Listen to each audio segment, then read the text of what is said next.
The business has to comply with no social gatherings greater than 10 and with the social distancing requirements. The key for the city of Cameron is that the order itself specifically recognizes that local authorities may adopt stricter ordinances, regulations, and rules than the order. People are calling it the governor's order. It's not the governor, it's the Department of Health and Human Services, but that are more stricter than that. And that is what this ordinance does. It tracks with Clinton County, the exact same thing, but then it also grants the mayor and the city manager and other appropriate city officials to take such further actions and promulgate such further rules as may be necessary to protect the public health and safety during the COVID-19 pandemic. And I'll stand for any further questions. If I could add one thing to that, then what happens is we would be able to put an administrative order in. We would propose doing that tomorrow, to prepare that for the mayor's signature to add some specificity to what some of the direct mean. We get lots of questions from people about, does that mean we can open or do we not have to open, or what are our restrictions? Now, this way the city council can decide what they would like. We put that out in an order tomorrow. We'll not have another meeting and we don't have to pass another ordinance. We can just put those things in based upon what the council decides. Well, I think the discussion portion of this meeting would be, the ordinance would be the time to figure out what those things would be. We could then put them in place tomorrow once you get the ordinance.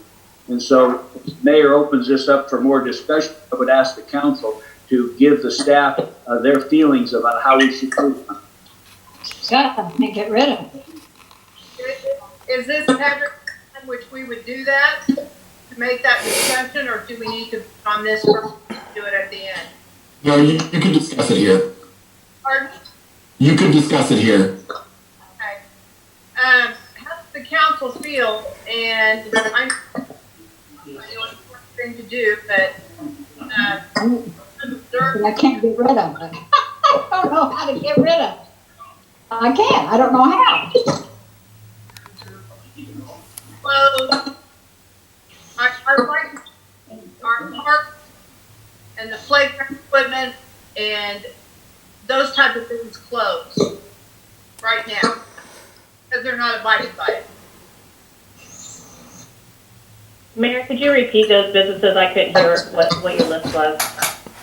The parks, playground equipment, all the parks, all the playground equipment closed until we've had a chance for this to flatten out and for us to get a grip on this thing. Go ahead, Lee. Well, I think there's some other places that we ought to look at. I know that the trails are becoming very crowded, especially in the mornings between 7:30 and 10. And I've had several people tell me that it's really hard to keep a 6-foot distance with as many people out there as are out there. The other thing I think we might need to think about is the golf course. I've been by the golf course Saturday and Sunday, and there are a lot of golfers. And I don't know if I park the course, trying to tell how many are there by the cars that are there. If they're sitting in the clubhouse, then they're not social distancing. But if they're playing on the course, I guess it depends on how many they have in each group. And whether they're riding in the same cart, they're shoulder to shoulder in a cart. Right. But usually they're 2 apart. I just thought it was just surprised to see how many cars were at the on both Saturday and when I drove by. Right. And my thought is, as the weather gets nicer, it's going to be harder to keep those things, have social distancing, because people, if they're open, they're going to use them. Right.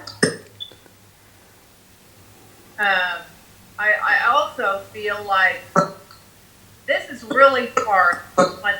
This is hard for us to count this, because this is not what we're geared for. We're geared for economic growth and keeping people going, but it's a temporary thing.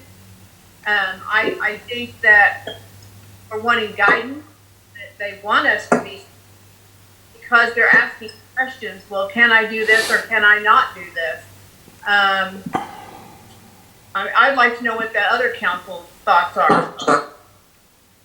Could I interrupt just a moment? Julie, you cut out on the first thing you said. I got the golf course, but before you said there were a lot of people that were gathering at 7 o'clock in the morning. Where? At the trail, Oh, at the trails, okay. I mean, they're walking, they're not gathering, they're walking. But, there's quite a few of them out there about the same time, and it's really hard to keep a 6-foot distance, you know? We closed the playground equipment, not closing the trails or not, I don't, it's just a thought. One of the things we could do is you want to have an opportunity for people to get out and exercise so they don't go stir crazy in just their home. Maybe what we could do is we could put some more signs or policing out there in some way to make sure that people using the trail are keeping their distance. Could we keep it open and police it a better way? Well, that'd be up to the council. I'm just saying that several people have commented to me, and especially one couple, because they both got some kind of underlying condition that they couldn't walk out there. There were just so many people. So they went to Wallace State Park, and of course they closed Wallace State Park. So I'm just kind of passing that up to the council. That's, I'm sorry, I kind of agree with Julie, or Councilwoman Osmus. Like I said, it's hard to do, and we don't do it, but we do have, sidewalks in town where it would be easier for distancing and cross the street, or you can, make a point of doing that where it's not crowded. Sure. I think city shops for the most part, and shops have mostly done that on their own, but I really think that that's another option that we look at. Massage parlors, tanning beds.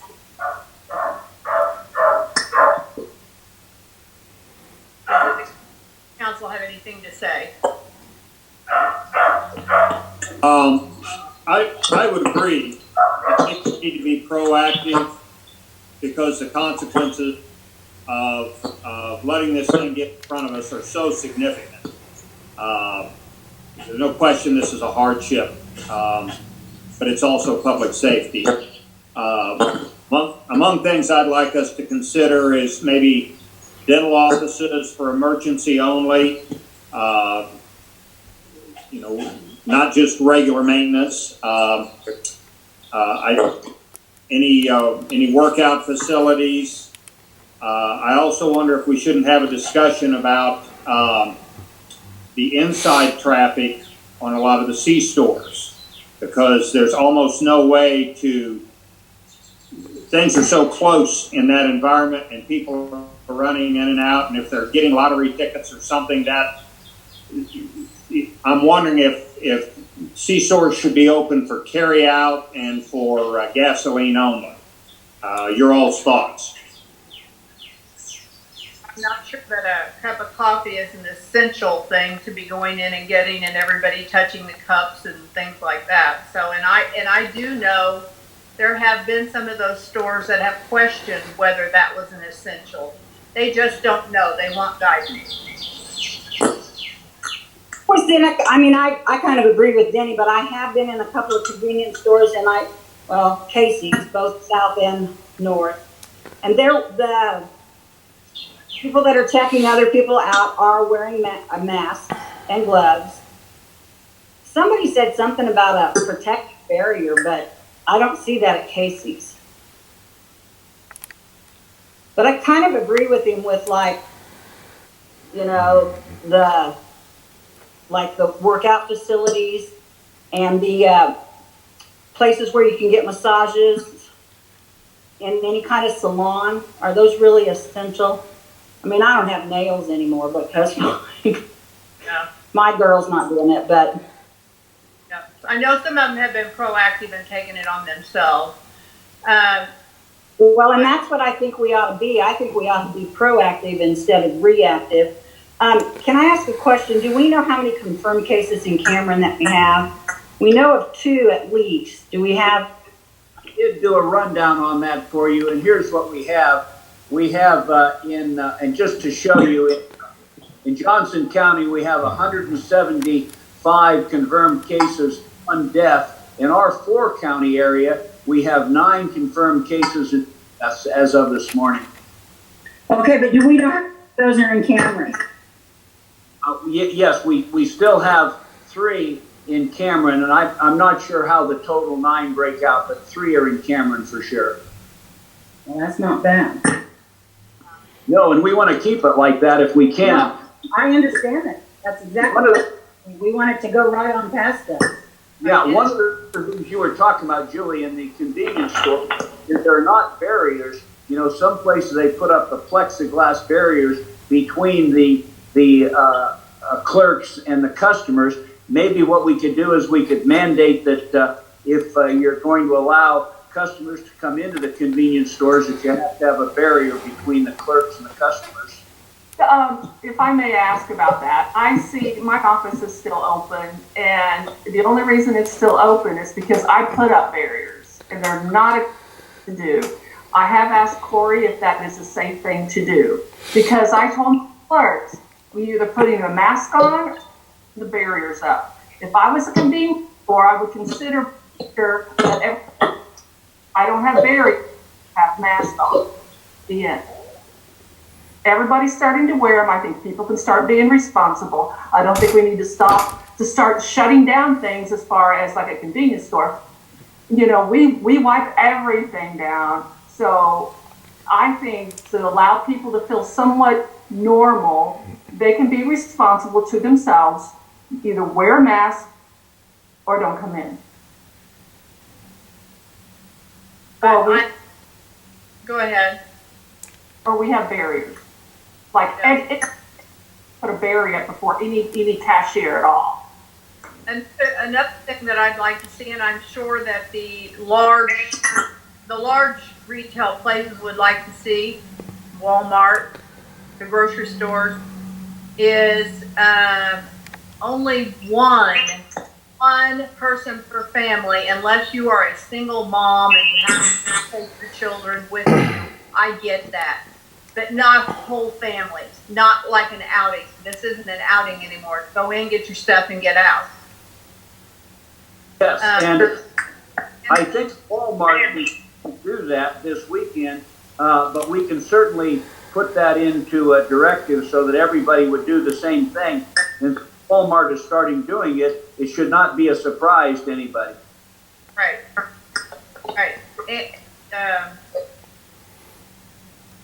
I just feel like we just need to be proactive, and these larger places, I know some of them can, but I know City Hall has done the rotation with employees. So I want to realize, I know where I work, Farmers State Bank has been proactive, and we are on a rotation right now. Because with those large places, with all those employees, if one of their people get this, they have to quarantine everybody, and then that shuts their business down completely. I mean, we can't force them to do that, but I would seriously hope that they would consider it, or to keep their business doors open. Mayor, if I may offer some comments. Go ahead. Yeah, there's a couple things that we need to keep in mind here. You know, the testing's increasing, and I mentioned this at one of the last council meetings. We're going to see those positive cases go up. We're in the acceleration phase of this virus right now. So that means we're going up, and it depends on what we do as far as social distancing and washing our hands for 20 seconds frequently throughout the day, and abiding by the DHSS order to stay home, and then previously the Clinton County order to stay home. All those things are absolutely essential, but ultimately this comes down to common sense. The more viral load, in other words, you're around people that are infected, and you have to assume community spread is here. So everyone that we are in contact with is a potential vector for this virus. So we are way past the travel thing. We have to be under the assumption that everybody's infected. So we have to follow those social distancing rules. And we, for the most part, our community is following those rules. So I've heard a lot of comments and stuff made this evening that are important, and I understand that. However, I also think we have to look at this from a common sense approach. There's an education component involved with social distancing. I know at Walmart, I think they're allowed, based on their square footage, 314 people inside their store at one time. I believe that's the number. Don't quote me on that. But we have to be able to allow people to get out, get outside. They can't just stay inside, but they have to abide by those social distancing. So yes, I agree with those that are in direct contact with other people. That's got to stop. I mean, otherwise we're going to continually perpetuate the cycle of being infected. So those are all important steps that we need to do. And we also have to have the, and I don't like to use the word authority, but the ability as a city to stop those things from happening. We definitely don't want to see a New York situation here or a Louisiana situation here. Can I tell you that may occur? Yeah. Can I tell you it may not occur? Yeah. We don't really know because the data is only good in the models as what's being presented. So again, I agree with a lot of the things that's been said tonight. I just think we need to take a step back and let staff analyze some of our thoughts and come up with some good ideas. You know, I'm not sure closing the trails at this particular moment is the best idea, but it may be the only idea if we're not able to get people to comply and understand the seriousness of this virus. And I'll tell you three things and I'll close. Number one, everybody says, well, influenza kills more people each year than the coronavirus does. Okay, I would agree so far, you're correct. The difference is the coronavirus is more contagious than influenza is. We currently have antivirals that can help with the treatment of influenza. And we also have a vaccine that's the best guess vaccine for the particular strain that public health believes we're going to have. We don't have the antivirals, though some are in the works. And we currently don't have a vaccine for the coronavirus, though some are in the works. So those three things are very key and very paramount to our discussion tonight in what we need to do to help educate and get our public involved. This is a very serious situation. We are in the acceleration phase. This is where we need to start flattening the curve and stopping that peak before we can start the deceleration phase of this pandemic. Thank you, Mary. I'll give it back. Great, thank you. Anyone else? Steve, your mic's muted. Can you hear me now, Mayor? Can you hear me? This is Steve. Yes. Okay, Corey can. I'd like to go through these, and maybe what we can do is we can draft up a list of these things then and send them out to the council and see which ones kind of will make the cut. But I'm just going to list the ones I've been writing down, and if somebody has more to add to that, you can. If someone is not in agreement with these, let us know, and then we'll draft something up. What I've got here is parks and playgrounds, golf course and clubhouse, trails, massage parlors, beauty shops, nail salons. I think included in that probably is barber shops. Dental offices for emergency only, fitness centers, convenience stores, barriers and masks, in large businesses, one person per family. Those are what I've got on the list so far. Is there something else someone would like us to consider now? You know, one of the things we've done here, we don't have to list everything because once the council has kind of agreed on these things and the mayor has sent out everybody gets the message that these kinds of things, these specific things and things like this are what we're limiting, and they'll understand that the council is serious and can move through more of them if we need to. But I think what the public will do is get the message about what we're trying to do here by limiting on many of these. We probably don't have to name every one for people to understand what's going on. Steve, council, I would probably drift towards on the trail and on the golf course, putting up some signage and letting the people know this is it. Social distancing is mandatory, it's a must, and if they don't want to do it, then we're going to shut it down. I would probably be more aggressive on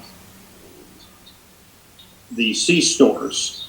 I mean, if the owners have a way of doing it and can do it safely, but I mean, you've got travelers coming in. To me, the C-stores would be one of the most likely places to pick something up because it has so much traffic.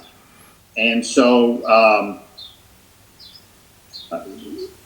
you know, if those owners have got an idea how they can do it and it can be done safely, but I would agree with Councilman Sloan that we don't want this thing to get out in front of us. If you think about all the nursing homes and the veterans home, the people with compromised immune systems, and the prison, if it starts running in this community, it's going to be really hard to manage. And the best thing to do is to do everything we can to keep it from getting in front of us. So, Mayor, if I may answer back to make some comments on Councilman Clark's comments. Go ahead. Yeah, Councilman Clark, I agree with you wholly. And what we need to understand as a community, I know we have a lot of people on the conference call, is we are 2 to 3 weeks by the time we get a positive COVID-19 test back from a commercial or state lab. We are 2 to 3 weeks behind the statistical curve on where the virus is currently at. So we are already at least, and I'm using a minimum, 2 to 3 weeks behind the virus already. Thank you. Well, what I wanted to ask about this on convenience stores, do we want to limit them to only gas and takeout and not people going in? Or do we want to just have masks and barriers? One of the reasons that people stop at convenience stores besides to get gas to the restroom, I would hate to not allow them to do that at a convenience. Well, my problem with masks and barriers are you can't get them because they are going to the healthcare. So that's kind of people right now to say that because you just can't find them. I know people are making masks, that's fine, but I just think the masks and things are just not going to work unless somebody's them and they can get their up. Well, true on masks, we could do barriers. Mayor, if I may offer some comments. Go ahead. You know, I think the convenience stores being open, Councilwoman Osmus brought some things. I think we need to keep them open. Maybe there is something that we can do in regards to the Director of Public Health here in Missouri and adapt the formula for the convenience stores like they did for over the 10,000, under 10,000, and limit the number of people. That way we can keep that social distancing in place. Because, you know, we've got to look at the long-term effect. We're looking at the short-term right now to stop the spread of the virus. But ultimately, what are we doing as far as economic recovery and sustaining our economy as a city? So we have to take that particular 50,000-foot view into consideration when we start trying to shut everything down. Don't get me wrong. If it was me, I'd close the whole city down, let nobody in or out. Yes, there's constitutional issues for that. Shake your head, Patrick, I know. But those are my concerns. So maybe we can come up with a formula that can limit the number of customers inside that store based on their square footage at the same time. And if the counselor has something to add to that, I would appreciate it. Yeah, under the Department of Health and Senior Services order, I do believe that convenience stores would fall under the under 10,000 limitation. So the city could go about looking through the building plans and determining which convenience stores are which size, and then could actually go out and post those stores with how many people can be inside them. Employees are not considered in that number, but could go out and post them. Then I will also say that an approach that has been adopted by a significant number of cities in Kansas City is through the administrative orders and other promulgated rules that have come down. They've granted the city manager and maybe the city clerk and the mayor the ability to review mitigation plans that maybe Walmart has a really good idea on how they can still let people in, shop normally, but they have a mitigation plan where the second you step through the door, they have a thermometer, put it to your head. If you're above 99.7, you go, you can't come in, and we're fine with that. So in any order that's going to be promulgated next, I would say, based on what I've heard, we would have something like that built in, where a store like a convenience store or Walmart or somebody could produce a mitigation plan to the city that could establish a better way that they believe that they can mitigate it. And then approval of that plan is up to the mayor and the city manager, and maybe with consultation with somebody from the hospital. We could set up a process, is what I'm saying. I like that. It makes the business owners responsible to their customers and to their own employees. And if they're going to be lazy about it, then the city will have to step in. But if they're going to be proactive and trying to keep citizens safe, and like a lot of license office, if I have more than 10 people, they sit in their cars until somebody leaves my office, and then they come in. So I mean, there's a lot of creative things that you can do to kind of keep things kind of rolling without. One other thing, if you don't mind. A lot of other cities are just shutting down the clubhouses. They allow the golf courts to be open. Clubhouses are shut down. So that may be an interim thing. See how people respond to it. Yeah, another one of our clients owns their golf course, so I drafted some rules and regulations for that golf course, and I'll share those with Steve. The common thing that's occurred is that clubhouses are closed down besides for restroom use. And then if the clubhouse has a grill or bar or something like that, but the food just has to be essentially curbside pickup. Limited one person per cart.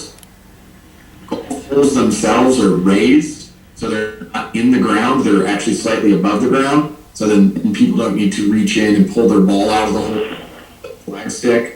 Ball washers are removed from the course, and sand traps are treated as ground under repair, which means that you just pull the ball out and play it from behind. But those are some of the common things that the golf courses can stay open. I'd also say it's one person per cart. You can't do two people per cart and still meet with social distancing requirements. I actually would encourage anybody that's going to go to the golf course to walk it. You got the time now. So we do have rules and regulations for a golf course ready to go. Okay, good. Patrick, if you'd share that, we could draft something up tomorrow to show the whole council, which would not close them down completely, but would take into account the guidance we've got so they continue to operate. But we do a couple of these things like closing down the clubhouse and one per cart and that sort of thing. Well, let me interject. I did talk to some of their golf club members, and they already have some things in place for the clubhouse. I do think that they don't let anybody in the clubhouse, and I think that drinks, no coolers, nothing like that. I don't know the specifics on it, but I do know that they have something in place for the clubhouse. Now, the golf cart, I don't know about that. We may need to address that. Okay. Yeah, I will say I didn't draft those rules and regulations without looking at some other ones. So I'm sure if I've seen them, the people that run the golf course have also seen them. They're promulgated by Johnson County in Overland Park, Kansas. Yeah, well, I do have some things already in place, so we might ask their manager what those are before we, maybe invite them to share things with us. Sure, we can do that. Okay, we've had some discussion on trails and C-stores and the golf course. We've got some guidance on that. One of the things that's on this list that could be problematical, and I would want to see if the council could give staff some guidance on that, and that is the dental offices. I believe it was Councilman Clark suggested an emergency only basis. I agree with him.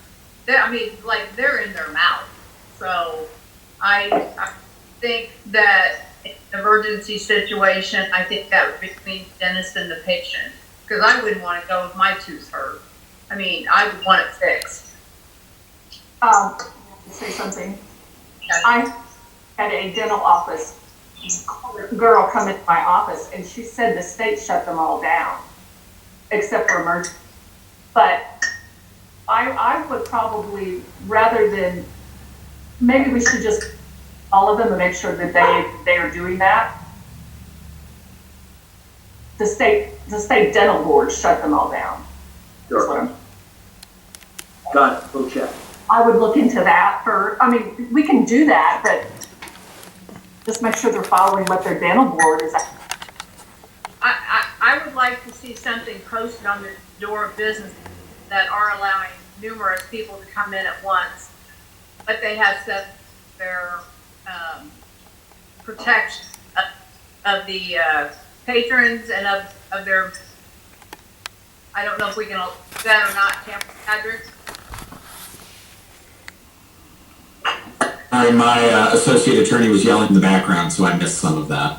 I said I would like to see businesses have on their doors their plan for protecting the patrons of their business and for their employees, the posted procedures that they're using.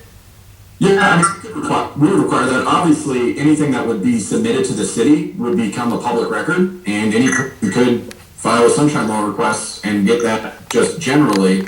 But I mean, if the fire department or whomever goes out and starts posting the new occupancy limits, they could also include that to in near the posting or on the door, or the order could require the business to post that on their door, what their mitigation plan.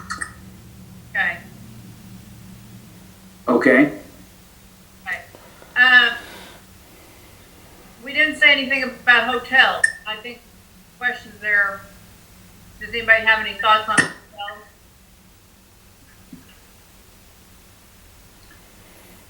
No one? Well, one of the things is, since we've got the governor's stay-at-home order, there's probably not many people traveling. But if they are traveling for business, they do have a place to stay. Maybe the hotels have to follow the same rule, put separation and no more than 10 people in a gathering. They do. The general piece of interpretation that's been coming out about hotels across the state is lodging itself is, it's not an essential business, but it is an essential function, having a roof over your head. So hotels are allowed to typically stay open, but again, 10-person social gathering limitations and social distancing is still applicable to them. And then through an order, we could also require a mitigation plan be submitted as well. Can I share something about I had a motel person in my office, and they have, by regulations, can only use disinfectant that it works within 60 seconds. And they were using a disinfectant that took 4 minutes, so they had to change because of the regulations of being a motel.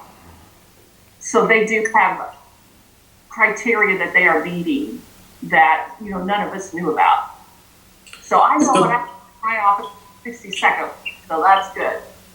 And something else to keep in mind about your hotels, the motels, most of them have a single HVAC system per room, which is a big benefit in regards to the viral load for those folks staying in the room, even after sanitation.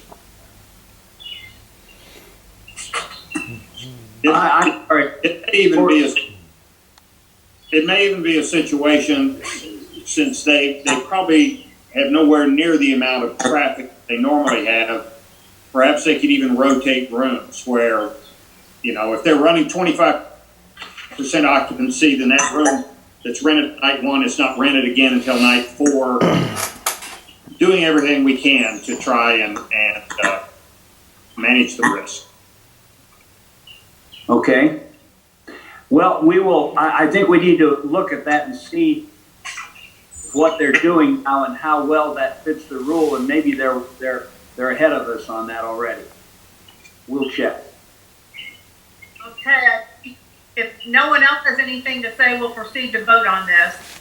Everybody?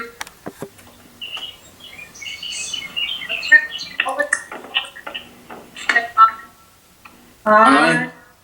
All opposed? Yes. 5.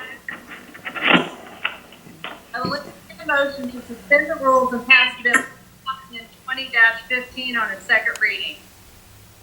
So moved. Second. More discussion? Seeing none, we'll proceed to vote. All those in favor, raise your hand and say aye. Aye. Aye. All opposed? 5 in favor, 0 opposed. I will entertain a motion to pass Bill 20-15 on a second reading by roll call. So moved. Second. Shelley? Dr. L. Corey Sloan, Yes. Becky Curtis, Yes. Julie Osmond, Yes. Darlene Breckenridge, Yes. Dennis M. Clark. Yes. Okay, and then as a result of that, Mayor, we will put together a draft of these other administrative rules, get those out to all of you to look at tomorrow. Great, thank you. Mayor, Yes? in the chat, there was somebody I believe was involved with a motel hotel. They listed their phone number in the chat. I just wanted to make sure that wasn't missed. They indicated they were ahead of what we were talking about, so make sure that somebody can follow up with them. Okay, that'll be, we'll have you do that, or Shelley, okay? If we're Yeah. able to do that. Yeah, it was looks like the Red Roof Inn. All right. Move on. Now time for miscellaneous from staff. Shelley? Nothing. Steve? Nothing further, Your Honor. Steve O'Donnell on there? Steve there? He is, but he's muted, and I don't think I can find him on there. Sorry, Mike. How about Steve Thatcher? Yeah, nothing, Mayor, thank you. Okay, Tim? Yeah, all the organizations, just to give you guys a heads up, you know, with the COVID virus, everything is on hold, like Main Street, any projects we have going on is on hold, postponed about a month. We're gonna try to reconvene and try to see what we can do to possibly keep the progress moving forward.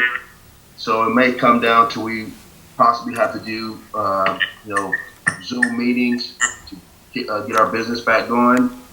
And also, just a reminder, don't forget, if you haven't already, to do the Census 2020. You can do it online, my2020census.com or .gov, or you can phone in the census line, and that number is 1-844-330-2020, or you can do it by mail. You should have received your mail census, and those were mailed out prior to March 20th, and they extended the date to get that completed by August 14th, 2020. Thank you. Tim, I might say that they need to do it because that's how we get funding for our state. Okay? Yes, especially with this COVID-19 going on right now, I think it's more crucial than ever for people to respond to it because, like you said, Mayor, it's for important programs. Thank you. Carmen? Zach, do you have anything? No, I do not. Patrick? Yes, there's just something I need to read briefly into the minutes due to the situation. Tonight, the City Council is meeting via electronic means, specifically Zoom. The reason for this is to try and prevent and mitigate the spread of COVID-19. The Center for Disease Control, President of the United States, the Clinton County Public Health Director, the Police Chief of the City of Cameron, have strongly advised against meetings larger than 10 people to attempt to reduce the spread of COVID-19. To comply with this advice, due to the size of the city council and city staff, and to attempt to mitigate the spread of COVID-19, the city council meeting tonight is being conducted via electronic means. Well, now I miss Councilman. I appreciate everybody's efforts at trying to brainstorm and come up with different ways to keep the community safe. So anyway, thank you, and I'm sure everybody involved is going to try and use good judgment as we try and work through this thing. That's it for me. Councilman Burgess. Jenny, I appreciate seeing all, I was at Walmart this evening, and I appreciate all the masks that I see, and people are really starting to really step up and realize that this is really real. And I really appreciate all the employers. Look good care of your clerks, employees, and do the diligence for them. We don't want to have to come in. So please, just thank you for continue to keep us all safe. Councilman Swallow. Just a couple of things. The first thing, we're very fortunate to have the Cameron Regional Medical Center in our community. I know we talked about that at past council meetings, and I think it's very important to recognize the staff all the way from the doctors, the nurses, all the way down to the technicians, the nurses' aides, everybody that's putting their lives on the line to help us get better, as well as even the Cameron Ambulance District, the emergency medical technician, the paramedics. So a big, huge thank you for what they do every day. The other thing I want to bring up and bring to Steve's attention, as well as yours, Mayor, is even though we're currently in the response phase and acceleration of this virus at this point, we need to start thinking about how we are going to conceptualize as a community our recovery. So the sooner we can start kind of putting that framework together on how it's going to look economically, and then especially with the disaster declaration, we have 4490 for public assistance emergency protective measures that make sure that we're tracking all those expenses that we put in place for this particular response to COVID-19. So the quicker we can get that framework, and it doesn't have to be perfect right now, but the quicker we can get that framework put together, the better off we're going to be as a community. And I'm talking about not only from our health and safety, but also from an economic standpoint. And with that, I appreciate everybody's attendance tonight, and I appreciate the discussion, and I wish you all the best in health and be safe throughout this whole event. Thank you. Councilwoman Osmus.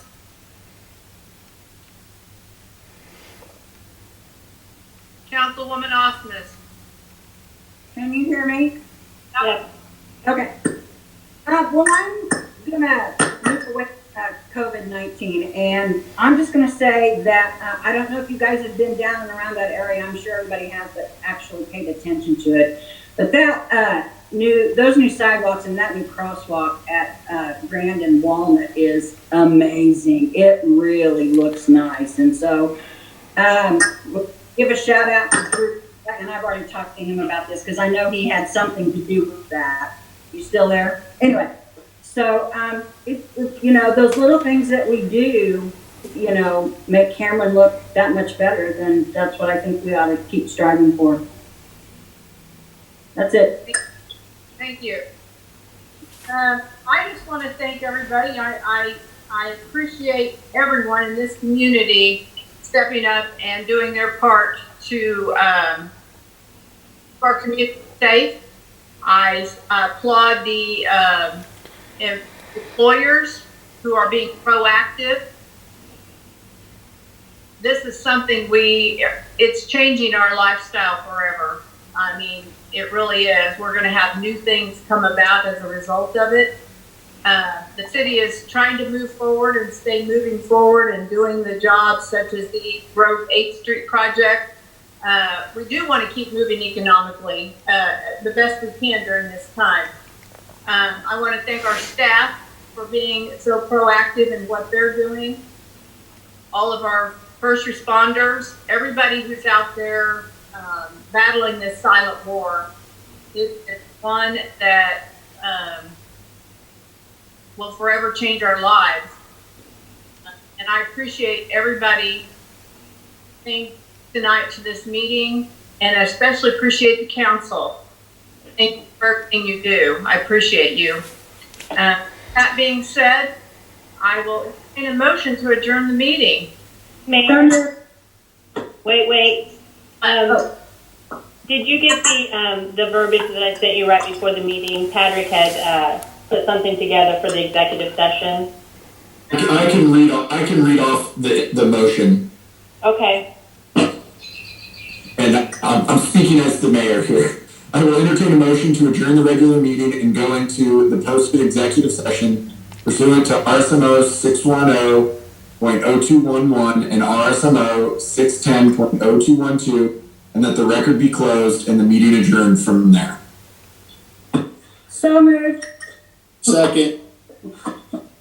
Kelly? Roll call? Patrick, do we have to do roll call for that? Yes, ma'am. Okay. Kelly? Darlene Breckenridge.